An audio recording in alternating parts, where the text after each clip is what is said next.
बीडच्या मोर्चात धनंजय मुंडेंवर नेत्यांचा निशाणा, सर्वपक्षीय नेत्यांनी मागितला धनंजय मुंडेंचा राजीनामा, मुंडेंना मंत्रिमंडळातून हकला.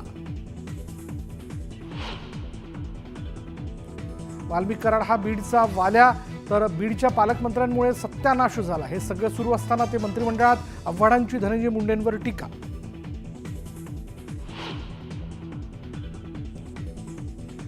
भर पत्रकार परिषदेत प्राजक्ताला अश्रू अनावर, धसांनी माफी मागण्याची केली मागणी, महिला आयोगाकडेही केली तक्रार. प्राजक्ता माळेंची माफी मागण्यास सुरेश धस यांचा नकार, संतोष देशमुख हत्या प्रकरणावरून लक्ष विचलित करण्याचा प्रयत्न, सुरेश धस यांचा आरोप.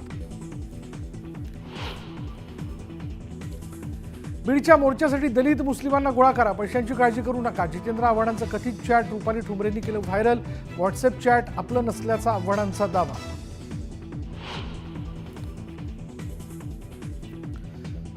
संभाजीराजेंचं अजित पवारांना चॅलेंज, धमक असेल तर धनंजय मुंडेंना मंत्रिमंडळातून काढून दाखवा.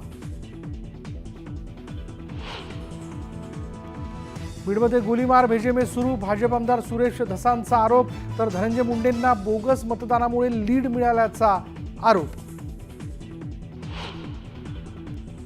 संतोष देशमुख हत्या प्रकरणात अंजली दमानी यांचा खळबळजनक आरोप, 3 फरार आरोपींचा खून झाला, अनोळखी फोनवरून मिळाली माहिती, दमानी यांचा दावा.